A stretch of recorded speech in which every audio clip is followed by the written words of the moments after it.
Marvin retiring. Is that possible?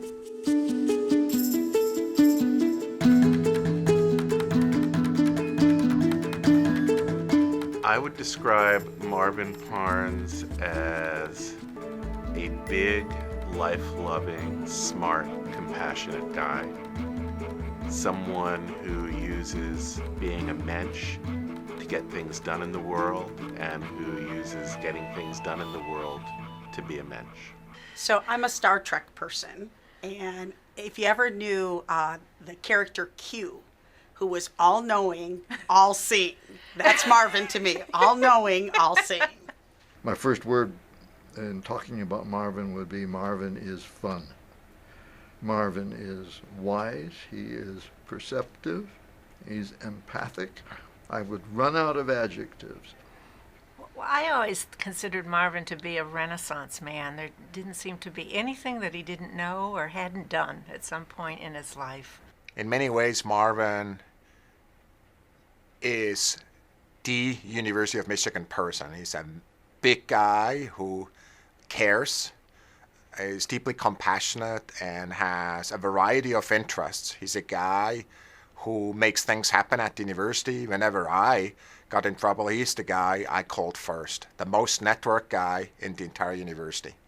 He's almost like a rainmaker in the sense, like, he has a sense of, like, where things have been and where they want to go. When I think of Marvin Parnes, I think of a big guy with a big personality, with a big Rolodex, a big heart, and a big vision of how he can serve the university. As you all know, Marvin started his career in 1974 here at the university after getting a master's in social work. His first position was as a counselor in psychological services, and that training and background seemed to serve him well for 41 years dealing with faculty and administrators. Marvin, in his years at least as a member of the staff of counseling services, benefited the university through his knowledge and, again, his empathic relationships with the clients who were assigned to him. Marvin has had his hand on the pulse of pretty much everything the university has done in research, which is one of the key defining features of the university. To me, Marvin has had important impact, not just in my own research program, I built satellite instruments, but also in the programs that I built in innovation and entrepreneurship. In many cases, Marvin was the key input person that helped me shape a program one way or the other. He gave me inputs on M Cubed, he gave me inputs on Innovate Blue, and he gave me inputs on the Center for Entrepreneurship, and especially inputs on the collaborations and partnerships that I sought to build across the university. When I first started, I think you allowed DRDA to approve a number of contracts to allow the university to participate in advanced technology programs. The university was able to win multiple ATP grants, which made Michigan quite unique. He was one of the people who was instrumental in the founding of our unit, which is unique in academic settings, and it was really, due to his leadership that it was able to come into being. And so I think that just speaks to his knowledge of the university, long tenure here, knowing so many people and every job they ever had here, and recognizing the value that could be brought by starting something like this. I would describe Marvin as a humanist, and from my point of view as a creative artist on campus, as an advocate, as our spy in the house of Fleming. Marvin has supported the arts and artists since the old days of OVPR, when creative endeavors was at least being given lip service as an equivalent to academic and scientific research. And Marvin was the beacon for we artists. So the Women in Science and Engineering program had been around for several years, but it was housed in a unit that was located off campus. And Marvin actually created a WISE program that was freestanding and responsible to all the schools and colleges. His biggest contribution to the University of Michigan is reminding all of us on a daily basis the power, the benefit, and the purpose of a liberal arts education. In the early 1990s, the university applied for a major grant to set up an AmeriCorps program, one of the first AmeriCorps programs in the United States.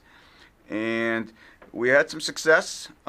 We pulled together 5 professional schools within the university, 20 community-based groups in the city of Detroit, but we needed match from the university. Each of the professional schools provided some match, but we needed central administration match.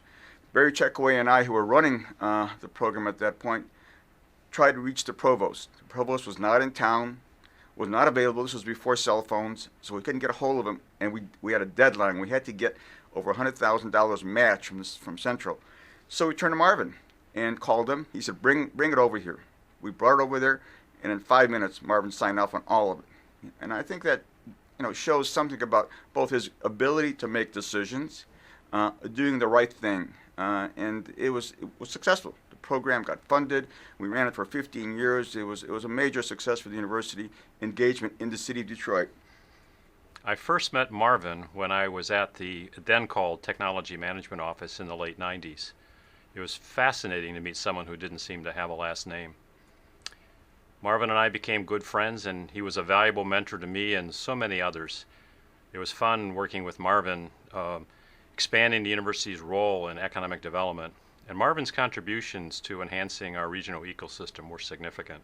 He's guided the university to really do strategic things around things that help people and not just be solely focused on one thing or the other, but really have a holistic view of how to be part of the community. So I've always been impressed with Marvin's knowledge of the university, his connections both within the university and without, in the community of Ann Arbor, as well as community of researchers around the country. I've also been very impressed with all that he's done to make the University of Michigan the great university that it is. The last 2 years, I've had an opportunity to get to know Marvin a lot better in his position here as managing director at the Institute. I've developed a much deeper appreciation for those things that I knew about him. In particular, the number of organizations, the number of entities, the number of units around campus that he's been part of creating that have made this place so powerful, so important in the community and in the nation as a whole. Also begun to really appreciate his personal skills, his ability to listen to people, his concern about bringing people together collectively to do the right thing. And I think the thing that has most impressed me is the fact that anything that I've been involved with, that I've asked him for help, has ended up being much better than when I started. He's just got magnificent skills at thinking through problems, processes, and people. And personally, I remember something he told me once was anyone can come in and do a job, but the real work is when you have to work with other people. And I think that's really sort of something I fall back on and I remind myself of when I'm having a tricky time working with people. Marvin is one of those people who is the glue and the engine of the University of Michigan. In my experience, there's hardly anything good that has happened that he hasn't helped to make happen. I'm one of many, many people whom he helped to do my very best and most important work. Marvin! Or, should I rather say, from the point of view of the family. Joey Research, as we used to call you in the old days, before you became a big shot over here at this Vakakta dump, from which you are retiring. Mr. Joey, as we used to call you, listen, I've got a proposition for you. First, I've got for you a retirement present. It's a brand new 45. I got it from one of your uncles. It's in mint condition, only been used 300 times. Beautiful. It's yours. So, once you have this new instrument, call it a research instrument. I have a new job for you. Chris Christie, from the beloved state of New Jersey, just south of the center of the universe, Manhattan itself. He needs a new director of research, and it is a noble position fully worthy of you. You will be working for Chris Christie as Director of Research, a man of respect, of honor. You will be a made man. You will specialize in issues of bridges, public access to roads, and various other things around the vice presidency, and also the issue of undesirables, a major research issue that has occupied the social sciences since the days of the Pinkerton raids and various other things having to do with anti-immigration and Palmer. Meanwhile, as a man of respect, may I say to you, your position here has been very wonderful. For example, without your help, your generosity, your research instincts, your savvy, your political abilities to get on with just about every fakakta nobody who hangs around this place thinking that there is somebody, you have been the one who has been generous to the humanities. You have been the one who saved cause and the social sciences. Without you, I would have been Ugatz, total Ugatz. And you have saved my life. So, my friend, may I say, take this 45 and use it in good health. Sei gesund and gesundheit, as the Jews say, and have a good day.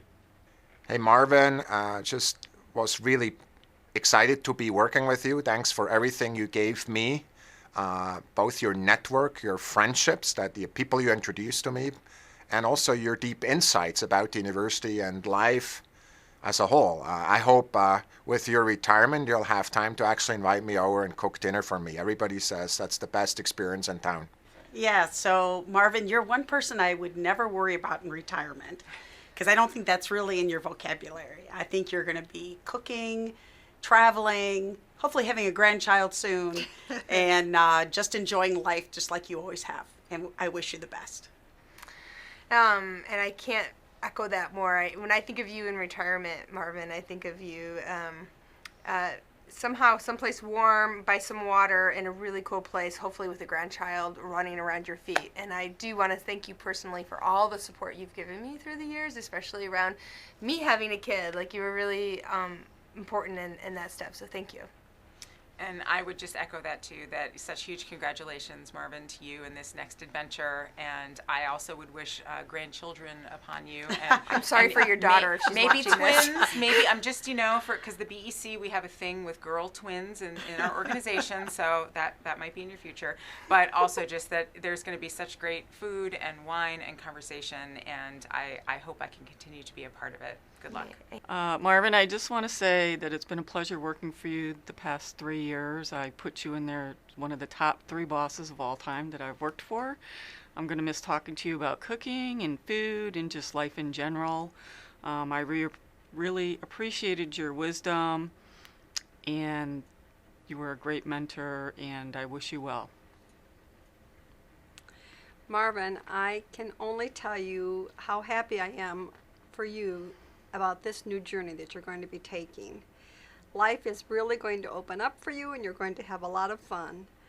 And if you need a sidekick, give me a call, because I'm ready to go. Marvin, I want to congratulate you on all of your contributions to the intellectual life of ISR as well as the administrative life, and to wish you the best in whatever comes next in your career.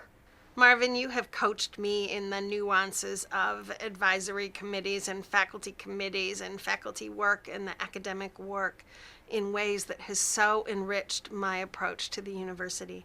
I am ever grateful for your example of how to be diplomatic and how to be kind and how to help people find the resources to achieve their vision. You really are my hero, and I'm going to miss you. Congratulations, Marvin, for years and years of service, and I wish you the very best. We will miss you. So, Marvin, I want to say that I really appreciated the mentoring that you provided over the years. It was really very helpful, and I just wish you all the best. Congratulations, Marvin. In the words of Joseph Campbell, follow your bliss. Marvin has an MSW, and so do I. So I think there was some overlap here in terms of values, social justice, community engagement, working with populations and communities that were economically distressed. And I think that built a friendship that's been very, very strong and will continue well beyond his retirement, my retirement from the university. I feel very close to Marvin, and I really want to thank him for all that he's done for the Institute and for the university, but also for me personally. So thanks.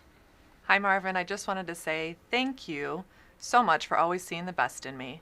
And thank you for teaching me to see the best in others. Your little plaque that always said, being nice matters, I agree with that 100%. So thank you for being an awesome boss. Marvin, I wanted to say thank you for the time we spent together at ISR. I enjoyed working with you. You provided a great deal of mentorship that I appreciated. Your advice was solid, and your heart was always in the right place, and I appreciated that quite a bit. I will miss you, and I hope you come and visit, and I wish you luck in your future endeavors. When I picture Marvin, I see a guy with his arms around this institution and being the masters of social work that he is, asking the question, how can I be of service? And that's what he's done for students, faculty, staff for 41 years. What a fantastic guy. I won't say I'm going to miss you because we exercise at the exact same day at the gym every day, and I'm looking forward to more conversations, more thought together, more meals together. But congratulations on an amazing career here at the university. And I have been blessed to have been associated with you. I remember your wedding and wish you and Janie all the best. Marvin's love of good food, a good joke, and black attire were well known to many. And despite his black attire, he never failed to brighten a room and enhance the relationships of those he encountered. He always had a twinkle in his eye and a funny quip to make everyone feel good about working at the university. I'm going to cry. It's hard to imagine Marvin not being here at the university, but I guess after 41 years, he decided it was high time to put a second employer on his resume. Marvin, I want to thank you for all that you've done for me and for so many others here at the university. You've made a big impact on this institution, and you should be proud of your many accomplishments. I want to congratulate you on a well-deserved retirement and extend my best wishes to you and your entire family. I know that you'll enjoy every single minute of the next chapter of your life.